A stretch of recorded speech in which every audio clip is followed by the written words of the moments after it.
Muy buenos días, tardes o noches a todos los que estéis viendo esto, dependiendo del lugar donde lo estéis viendo y a la hora que lo estéis viendo, ya que esto es un vídeo y cada cual lo verá en el lugar y la hora que quiera. Bienvenidos a la sección del Rincón de Lovecraft, que básicamente vendrá a sustituir a Charlando con Frankie de lo que era el canal de Twitch. Rincón de Lovecraft se va a dividir en dos, vamos a decir, dos, tres secciones principales. Una de ellas en la cual haremos análisis de juegos aquí en Soliloquio y otra en la que tendremos charlas con el mundo del rol y del rol en vivo. Ya tenemos la primera charla confirmada y será dentro de un par de semanas si estás viendo esto el 4 de noviembre. Si no, pues será el domingo un segundo, el domingo 24, no, 17 de diciembre, de noviembre. Y hablaremos con una persona que le gusta mucho el mundo del rol y lleva mucho tiempo roleando tanto en vivo como en mesa. Dicho lo cual, bienvenidos a Final Fantasy XIII, un juego que tuvo mucha polémica en su tiempo y que después la polémica bajó. Por lo cual nos podíamos hacer la pregunta, ¿es un juego tan malo? La respuesta es que no, que se vio afectado por muchas variables externas al propio juego, si bien es cierto que no es un juego maestro ni redondo, por lo menos desde mi punto de vista. Va a haber pequeños spoilers sobre Final Fantasy XIII, a lo mejor lo comparamos con el 10 y el 7 y el 8. Por lo cual, si no quieres spoilers, pues lógicamente deja este vídeo para después. Haremos una valoración inicial. La valoración inicial es Final Fantasy XIII un mal juego, no lo es. No es un mal juego, es un juego bastante pasable, es un juego que tiene una historia mal contada. Ahora veremos por qué digo mal contada, pero bastante interesante y un universo que tenía muchísimas posibilidades. Yo, por ejemplo, sin ir más lejos, este juego me lo pasé cuando era bastante más joven, en su momento me pareció bastante aburrido y a día de hoy pues no me parece tanto. Es un juego que cumple con lo que se le pide, si bien para ser de la saga de los Final Fantasy a lo mejor se queda un poco corto. Y empecemos en el apartado técnico. El apartado técnico empezaremos hablando de la música. ¿Cuál estáis escuchando de fondo?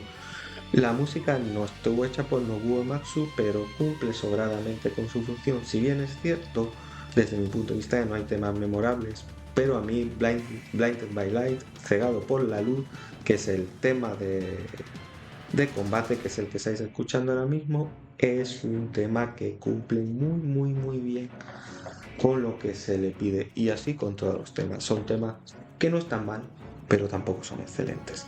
Por lo cual, podemos decir que está bien.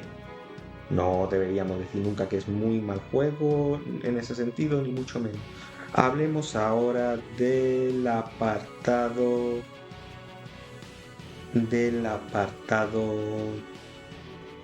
técnico gráfico. El apartado técnico gráfico, como estáis viendo ahora en este vídeo, el apartado técnico gráfico es un apartado el cual es bastante potente para lo que eran las consolas de la época. Recordemos que este juego se hizo para Xbox 360 y para PlayStation 3, más para PlayStation 3 porque se le pudo aprovechar al máximo. Aquí estamos viendo una escena de combate, no estamos viendo ni siquiera una escena real y sin embargo vemos que hay muchos detalles, están muy bien conseguidos los efectos para lo que era la época. De hecho, a día de hoy se le consideran efectos bastante, bastante buenos. Pasemos un poco a la historia. Voy a explicar sobre la historia por encima, ya lo he dicho, ahora a partir de ahora va a haber pequeños spoilers si creéis que os va a afectar en vuestra experiencia jugable o algo, no sigáis adelante. Está bien cortar el vídeo a partir de aquí. Ya lo veremos cuando terminéis el juego. Bien, empecemos. Final Fantasy XIII está basada, está situado en el Nido. El Nido es una ciudad futurista, la cual todo es lineal, todo. Tú vas de cualquier lugar a cualquier lugar y todo va por carriles. ¿Qué tú dices? Si yo viviera en una ciudad así, sería todo más cómodo, por supuesto que sí, pero a nivel jugabilidad, fallo. Lo siento mucho. No es, a nivel de jugabilidad, no es una cosa que digamos luzca mucho. La gente le gusta y más a día de hoy, gracias a los mundos de los Souls y muchos otros mundos que se abrieron, un poco explorar. Pero recordemos también que Final Fantasy X es un pasillo muy bonito. ¿Cuál es la diferencia principal entre Final Fantasy X y Final Fantasy XIII? La diferencia es que Final Fantasy X tenía muchísimos detalles. Podíamos recordar los maravillosos paisajes que veíamos, y el 13 pues no tenía tantos detalles. ¿Puede ser error? Yo creo que puede ser error o puede ser simplemente error intencionado. Si tú tienes una calidad gráfica tan alta, es normal que a la larga, es muy normal que a la larga intentes quitar elementos para que no explote lo que era el hardware de la época. Recordemos, PlayStation 3. Vamos en los procesadores gráficos y los procesadores del mundo de PlayStation 3. A día de hoy se podría hacer mejor, probablemente. De hecho, con el nuevo remake sería una cosa bastante buena que plantearan poner más elementos alrededor de los pasillos. Seguro que mejoraría mucho la opinión de las personas. El nido está situado, digamos, en lo alto de lo que se llama el Gran Pals. El Gran Pals es una llanura enorme donde hay muchos animales y muchas cosas y muchas tribus de lo que podríamos considerar, pidiendo perdón con muchas comillas, salvajes.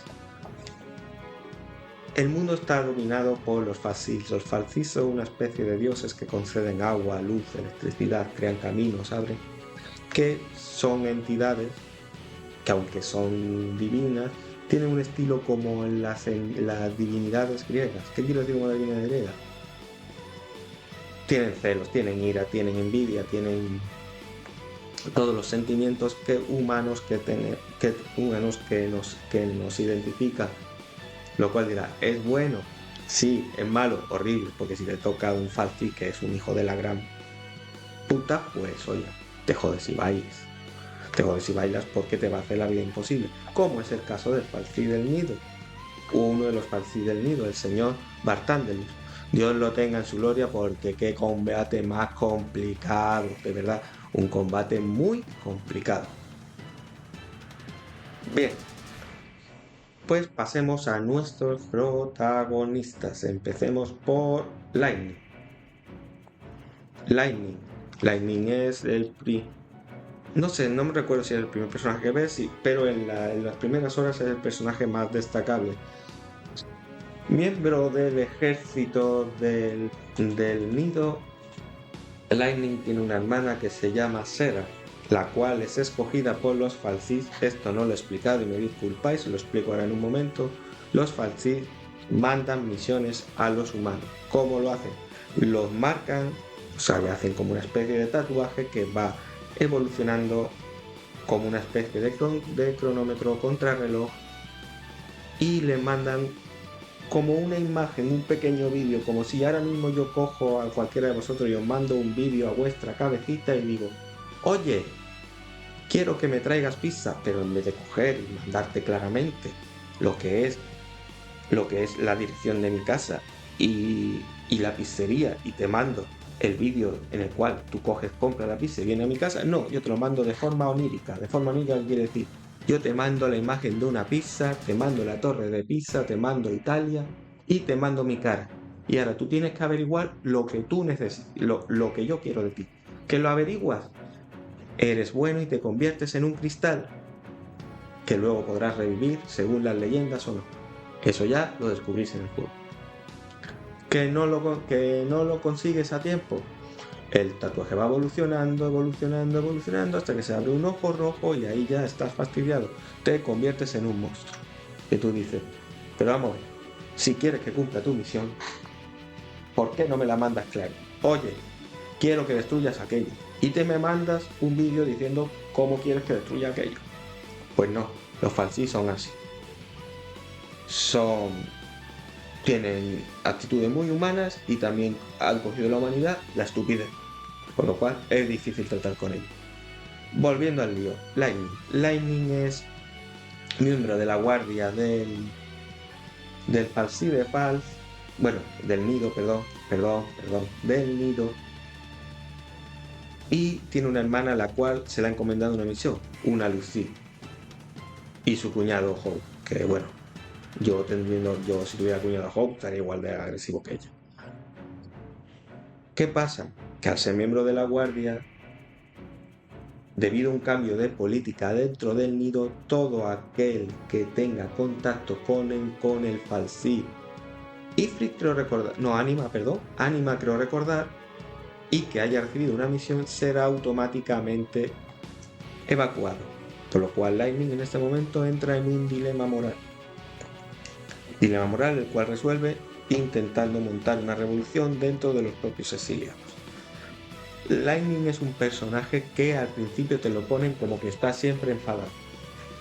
Que tú dices, chiquilla, ¿por qué estás siempre enfadada?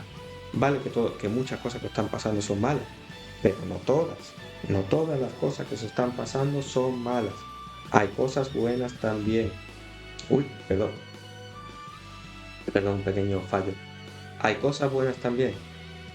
Porque luego conforme va evolucionando, y eso está bien, Lightning se ve por qué tiene ese enfado, básicamente por la contradicción con lo de la hermana, porque su cuñado, según ella, no ha llegado a conseguir que su hermana sobreviva, aunque se lo prometió, y no ve futuro. Y encima llega un punto, a partir del final del prólogo, en el cual ella es marcada con otra misión. Por lo cual dices, es normal que esté enfadada. Una vez se ha convertido de una persona muy importante entre el ejército a una persona totalmente desterrada y sin familia. Duro, ¿eh? Pasemos a Snow. Snow no es ni más ni menos que el cuñado de Lightning y el prometido, porque no llegaron a casarse, de Sera. Sera es la hermana de Lightning, la cual fue marcada como Lucy. Snow tiene un corazón noble, es exageradamente heroico y exageradamente machote, por así decirlo, pero si bien es cierto que guarda la carga de que no llegó a tiempo a salvar a Ser y que no consiguió salvarla como él se prometió a sí mismo y prometió a Lightning. Esto le da lugar a muchos conflictos con Lightning que luego se van resolviendo, y cuando llegamos más o menos a la mitad del juego, ambos llegan a comprender la postura del otro. Cosa que está muy bonito, pero amigo, desde mi punto de vista, la narrativa tienes que haberla hecho un poquito mejor. Snow tiene un carácter un pelín exagerado, cosa que también le pasa a Lightning, como hemos comentado anteriormente. Hope Stein es un niño el cual entra dentro de la purga que ya hemos comentado anteriormente de los habitantes que estuvieron unidos al falsí Anima. Y pues dentro de esa purga, en el levantamiento que la propia Lightning inicia, Hope se ve involucrado. Más que él, se ve involucrada su madre, la cual ayuda a Snow, que también era parte de ese levantamiento, a intentar derrocar al gobierno, por así decirlo. Lo que pasa como resultado de ese derrocamiento, de ese intento de derrocamiento, la madre de Hope, conocida como Nora, fallece. Cae por un precipicio después de un bombardeo. Hope, y esto es algo que lo he jugado tanto como lo jugué ahora como lo jugué anteriormente, tiene una cosa, culpa en todo momento, por lo menos durante las primeras horas, luego hasta que tiene una conversación con con el propio Snow a Snow de la muerte de su madre. Cuando tú ves la escena, es muy difícil pensar que alguien viera a Snow directamente involucrado en eso. Si bien es cierto que hay mucho caos, y si bien es cierto que Hope está pasando un proceso de dolor, el cual le hace culpar a las personas, bien es cierto que no tiene sentido que culpe a Snow, culpa al gobierno del nido, culpa a los Psychon, que son las fuerzas de élite del propio nido, que se culpa al propio Fal'Cie, a los... Yo que sé, pero no culpes a Snow. Snow no tiene culpa, Snow intenta salvarla hasta el último momento.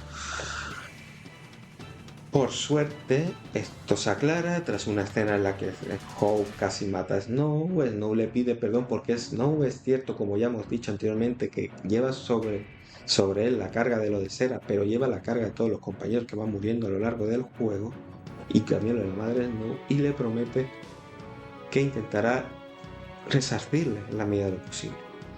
Tras una conversación bastante intensa en la cual Hope casi mata a Snow, y tú dices, pero si uno de los protagonistas, ¿qué hace? Casi lo mata. Hope y Snow se reconcilian. Todo esto es en el primer CD. Luego ya iremos viendo. Vamos a ver a Sash. Sash es... Ups, perdona, ha pasado algo aquí. Sash. Sash no es ni más ni menos que otro personaje el cual está con Lightning durante al comienzo de la revuelta. Luego nos enteramos de que su hijo fue convertido en un Lucid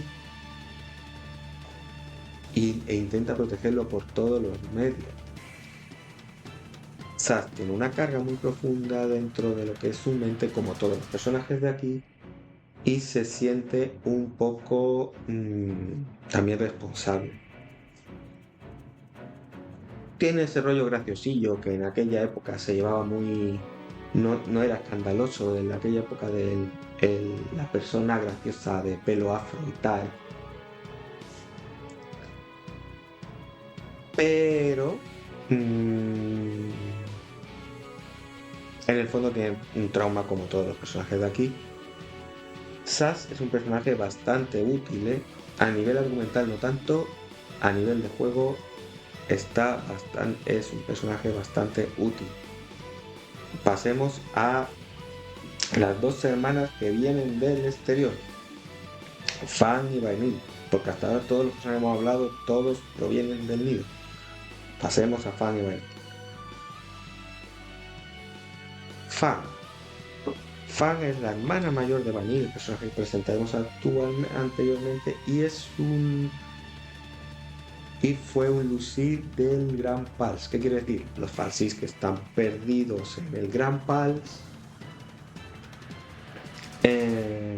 Los Fal'Cies que están perdidos en el Gran Pals, pues resulta que también mandan misiones a las personas. Y Fan fue una de las que recibió una de las misiones que básicamente era destruir el nido. Luego vemos que Vanille tiene también una misión parecida. En todo este mare magnum de cosas, Fan va al nido, llega con Vanille, cumplen parte de la misión, se convierten en cristal, luego se recuperan un montón de años después y resulta que tienen una nueva misión, la cual Fan no recuerda, pero Vanille la recuerda perfectamente. Esto llega a no le provoca ningún conflicto de hermanas, pero Fan es un personaje, como todos los personajes que hay aquí, con un buen trasfondo.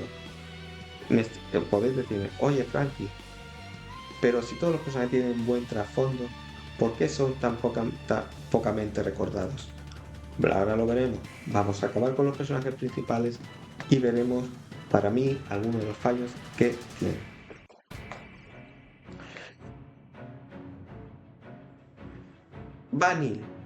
Vanille no es ni más ni menos que la hermana de Fan, un personaje que sinceramente diseñadores de personajes de este juego ¿En qué pensabais en hacer a Vanille? Vanille suele ser un personaje bastante joven, pero que hace unos grititos y unas cosas que ponen nervioso, que tú dices, ¿en qué pensabais? Pero bueno, Vanille es un personaje también con un trasfondo bastante curioso.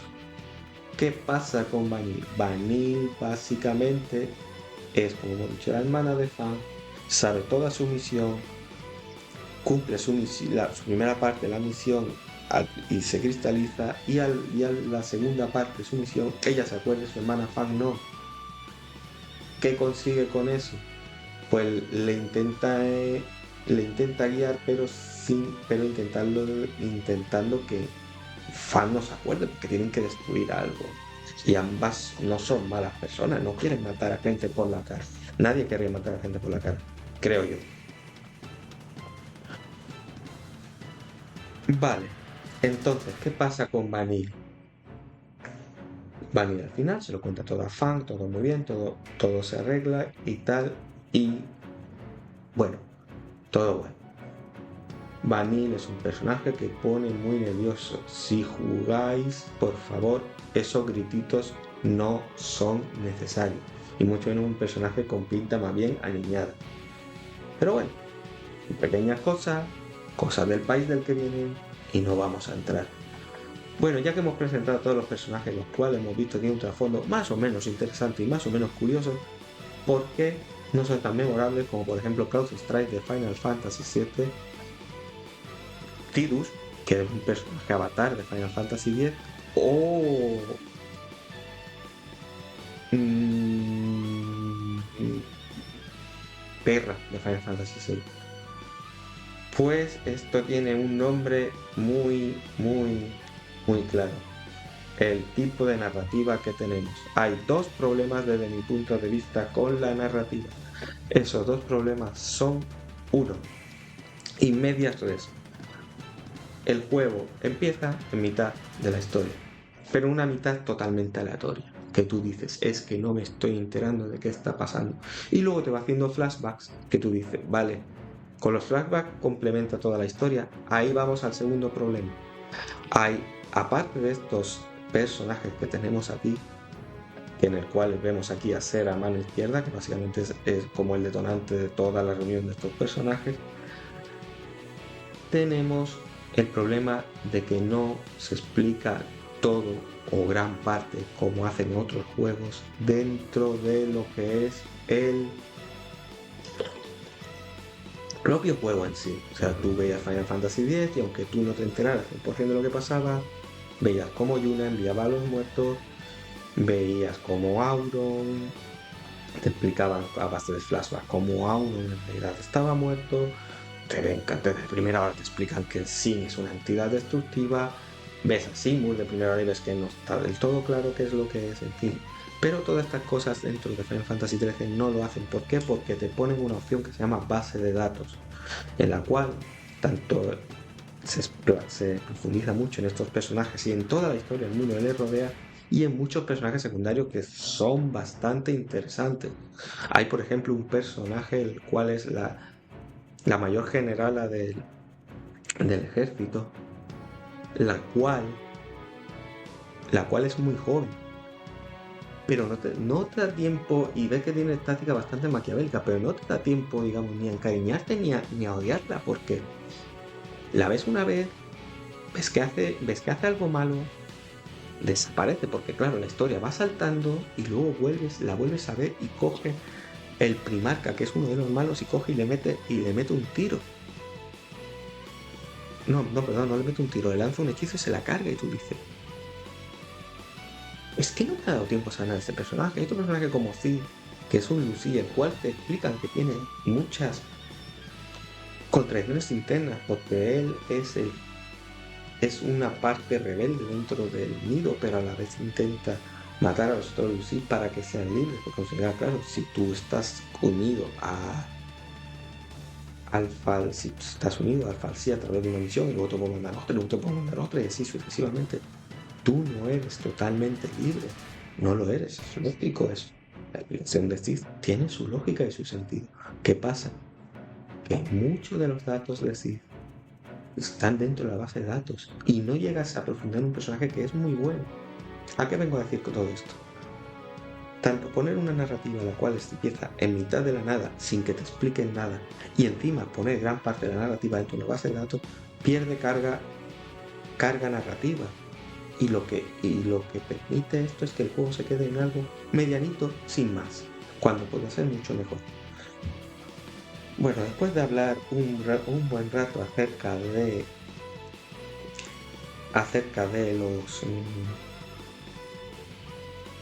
toda la narrativa que envuelve este juego y tal, vamos a ver dos aspectos técnicos para mí muy importantes y ya con esto pues podemos cerrar nuestra conclusión. Hemos hablado de la música, hemos hablado de la gráfica, hemos hablado del argumento y ahora vamos a hablar de dos cosas: el sistema de combate y el sistema de evolución de personajes. Pasemos al sistema de combate. El sistema de combate tiene varios elementos los cuales son muy interesantes. Uno de ellos es la barra de staging o de confusión, que es la que veis arriba a la derecha, los que estáis viendo el vídeo, los que no, pues en iBooks, es una barra que básicamente tiene un porcentaje en el cual cuando se llega a él se aturde el personaje y va acumulando todo el daño a partir de ese, digamos, ese trigger o ese cumplimiento de condiciones durante un tiempo determinado. Pero, y esto, claro, los personajes tienen su vida y su vida cero, en fin, todo esto son lo que mucha gente llama los Frankie conceptos. Problemas. Bueno, problemas no. Hablemos un poco también de la estrategia. Cada personaje hay 6 roles distintos. Está el castigador, el fulminador, el inspirador, el obstructor, el sanador y el protector. Voy a explicar un poco de cada. Castigador, la barra que hemos dicho antes de aturdimiento, aumenta el tiempo de cadena, es decir, el tiempo en el cual yo puedo ir encadenando golpes para llegar a ese final de barra de aturdimiento y la mantiene estable. Fulminador aumenta rápidamente la barra de cadena, pero sin embargo no la mantiene mucho tiempo. Normalmente lo que se hace para intentar esta barra de aturdimiento llevarla a su tope es lanzamos con el fulminador y luego con el castigador paramos en la evolución de la barra para seguir subiendo. Sanador se encarga de curar a estos personajes. Obstructor se encarga de meter debuffos tipo freno, anti-escudo, anti-coraza, susceptibilidad a la magia, susceptibilidad al ataque de los enemigos. Esto está directamente ligado al inspirador. El inspirador lo que hace es poner buffos o condiciones de mejora a nuestros protagonistas. Risa, escudo, coraza, aumento de magia, aumento de ataque, etc. Finalmente tenemos el protector. ¿Qué es el protector? El protector es un personaje dedicado única y exclusivamente a mantener el agro de los enemigos. Los enemigos, cuando el protector los provoca, le atacan directamente a él, mientras que el resto de personajes están libres para hacer lo que tengan que hacer. ¿Qué es lo que pasa? Con estos 6 roles combinamos normalmente no tenemos con muchos 3 personajes y esos personajes le vamos asignando distintos roles en diversos puntos. Así, por ejemplo, si yo tuviera, imaginaros, a 3 personajes, un castigador, un fulminador y un sanador, puedo coger y cambiar de estrategia y al castigador pasa a ser fulminador, el fulminador sanador y el sanador protector. ¿Por qué? Por lo que sea. Un problema fundamental del combate, porque todo lo que he dicho suena bastante interesante y bastante emocionante. Un problema es que todas estas acciones se hacen en estático, o sea, el personaje se va moviendo, pero tú no lo controlas, tú simplemente vas diciendo, utiliza este rol, utilizas las habilidades de este rol y combíname con este rol de los otros personajes. Tú tienes un personaje que es el principal, ese no puede morir, el resto puede morir y resucitar. Pero claro, los enemigos sí se pueden mover. Eso es una gran desventaja y es algo que a día de hoy no sé por qué lo hicieron así. Señores, si hacen el remake, por favor, esta parte, hacedla bien, como deseáis. Y pasemos al el desarrollo de personajes. El desarrollo de personajes se está a través del Crystalium. ¿El Crystalium qué es? El Crystalium es muy parecido al sistema de tablero de esferas al tablero de esferas de Final Fantasy X, en el cual vamos viendo, tenemos una serie como de bolitas que nos da una serie de habilidades y básicamente tenemos que ir iluminando el camino con nuestros puntos de cristal, muy parecido a lo que hemos dicho a Final Fantasy X. Cuando ya completamos, digamos, una fase dentro de uno de los roles, subimos el nivel de rol.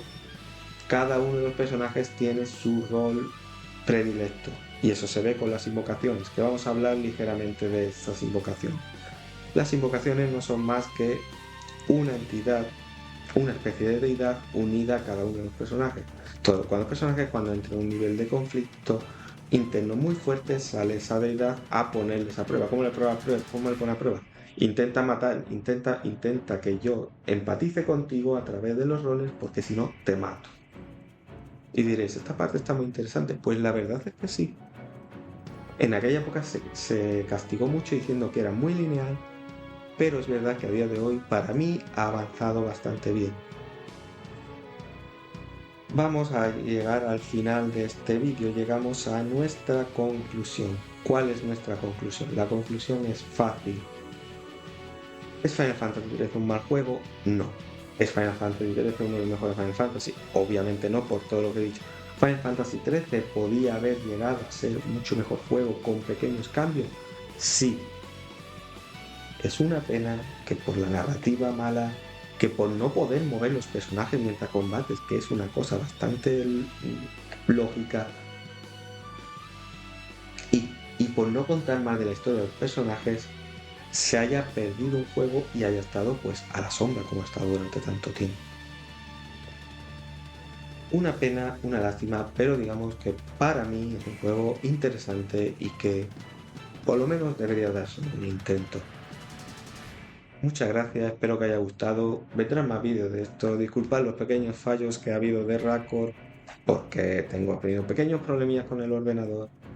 Y nos vemos en próximos vídeos.